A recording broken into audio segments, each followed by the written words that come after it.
결국 당신이 인간관계 때문에 불행했던 진짜 이유는 당신의 성격이 나빠서도 타고난 사회성이 부족해서도 아니었습니다. 오늘 이 이야기를 끝까지 듣고 나면 그동안 당신을 괴롭혔던 관계의 복잡한 실타래가 의외로 단순한 뇌의 원리 하나로 풀린다는 사실을 깨닫게 되실 겁니다. 단언컨대 오늘 이후로 당신의 인간관계는 이전과는 완전히 다른 차원의 평온함을 맞이하게 될 것입니다. 들을수록 마음이 깊어지는 시간, 심리적 거리두기 시작합니다. 먼저 38살 직장인 민주 씨의 일상을 조금 더 깊숙이 들여다보겠습니다. 민주 씨는 팀 내에서 그리 눈에 띄는 사람이 아닙니다. 회식 자리에서도 화려한 입담으로 좌중을 압도하는 쪽은 오히려 동기인 철수 씨죠. 철수 씨는 분위기를 주도하고 모두를 웃게 만들지만 이상하게도 팀원들이 진짜 속마음을 털어놓고 싶을 때 발걸음이 향하는 곳은 늘 민주 씨의 자리입니다. 철수 씨와는 신나게 떠들며 스트레스를 풀지만 정작 내 미래에 대한 고민이나 동료와의 갈등처럼 뼈아픈 이야기를 꺼낼 때는 모두가 약속이라도 한 듯 민주 씨를 찾습니다. 왜 그럴까요? 철수 씨처럼 말을 잘하고 재미있는 사람이 관계를 주도하는 것 같지만 실질적인 관계의 신뢰 자본은 민주 씨 같은 사람이 쌓아 올리고 있기 때문입니다. 혹시 여러분 주변에도 이런 사람이 있나요?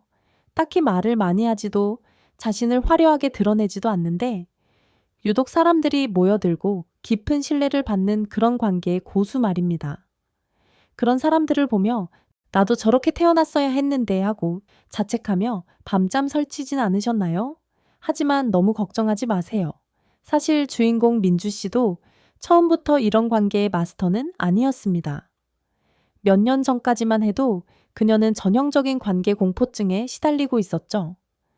누군가 무리한 부탁을 해도 거절하면 미움받을까봐 끙끙 앓으며 들어주기 일쑤였고 상대방의 기색이 조금만 안 좋아 보여도 내가 뭘 잘못했나 싶어 온종일 안절부절 못했습니다. 퇴근하고 집에 돌아오면 타인의 감정을 받아내느라 너덜너덜해진 마음을 부여잡고 침대에 쓰러져 울기도 했습니다. 여러분이 민주 씨와 같은 상황에 놓여 있다고 가정해 봅시다. 누군가 당신에게 감정 쓰레기통처럼 불평을 쏟아낼 때 여러분은 어떤 반응을 보이나요? 아마 많은 분이 민주 씨처럼 묵묵히 들어주며 고개를 끄덕여 줄 것입니다. 하지만 그렇게 10분, 20분이 지나면 정작 당신의 에너지는 바닥이 나버리죠. 남의 눈치를 보느라 정작 내 마음은 챙기지 못했던 이런 경험, 혹시 거울 속 여러분의 모습은 아니었나요? 여러분이 관계에서 가장 힘들었던 순간이 있다면 지금 잠시 떠올려 보세요. 우리가 느끼는 이 고통은 심리학에서 사회적 지능의 불균형이라고 부릅니다. 타인의 감정을 읽는 능력은 탁월하지만 정작 내 마음의 중심을 지키는 힘이 부족할 때 나타나는 현상이죠. 하버드 대학교에서 무려 80년 동안 진행된 성인 발달 연구의 결과는 우리에게 아주 희망적인 메시지를 던져줍니다. 행복하고 성공적인 삶을 결정짓는 핵심은 타고난 외향성이 아니라 관계의 질에 있으며 이 관계를 관리하는 능력은 운동처럼 후천적으로 얼마든지 배우고 익힐 수 있는 뇌의 기술이라는 것입니다.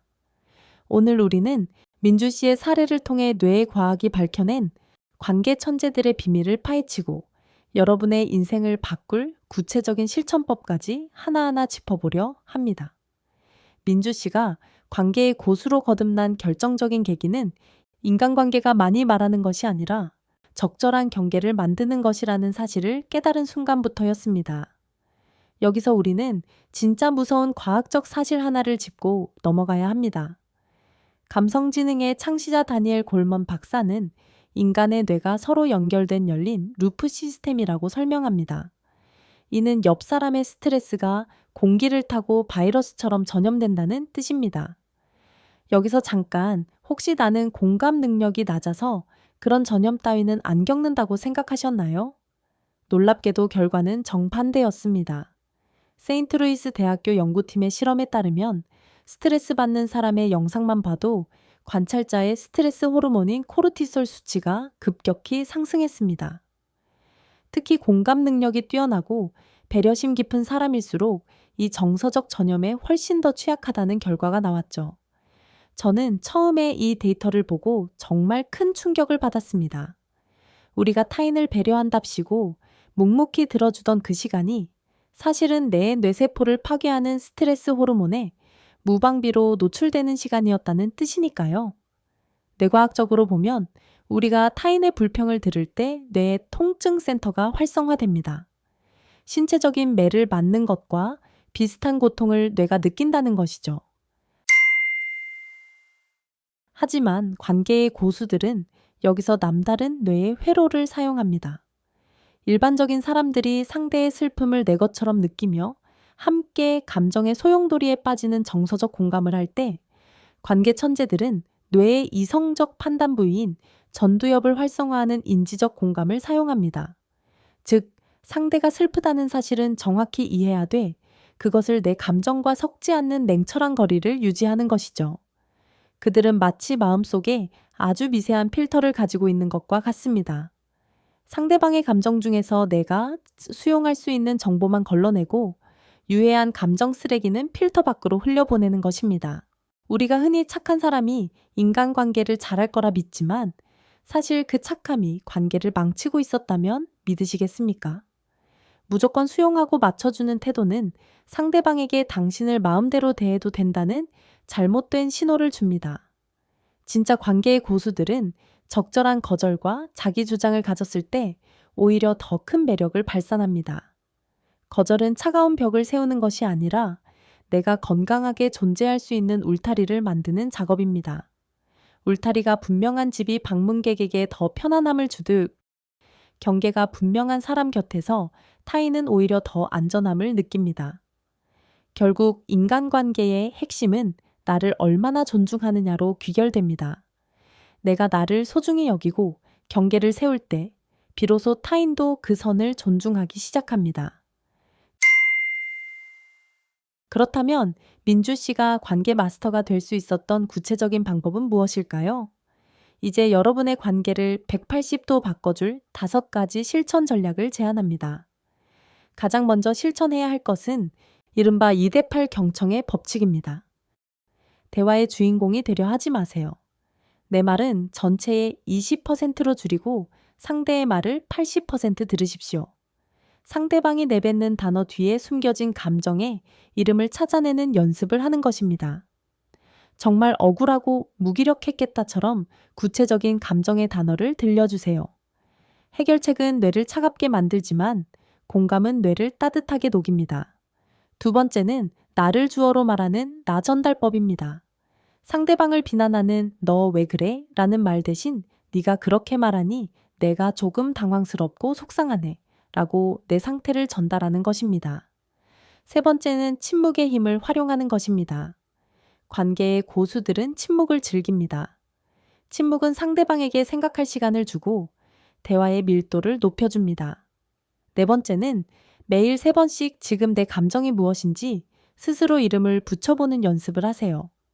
내 감정의 주인이 되어본 사람만이 타인의 감정 앞에서도 흔들리지 않는 단단한 마음의 중심을 잡을 수 있습니다.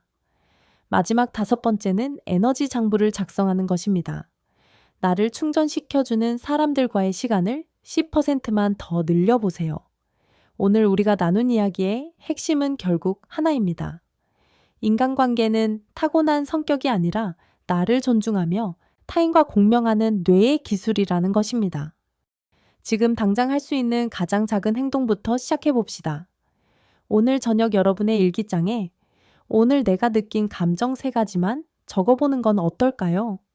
여러분의 주변에도 정말 닮고 싶은 관계의 고수가 있다면 그분들은 어떤 특징을 가졌는지 댓글로 자유롭게 공유해 주세요.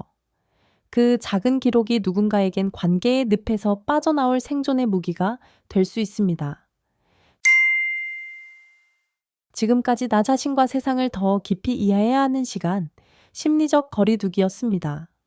민주 씨가 그랬던 것처럼 당신은 이미 충분히 훌륭하고 사랑받을 자격이 있는 사람입니다.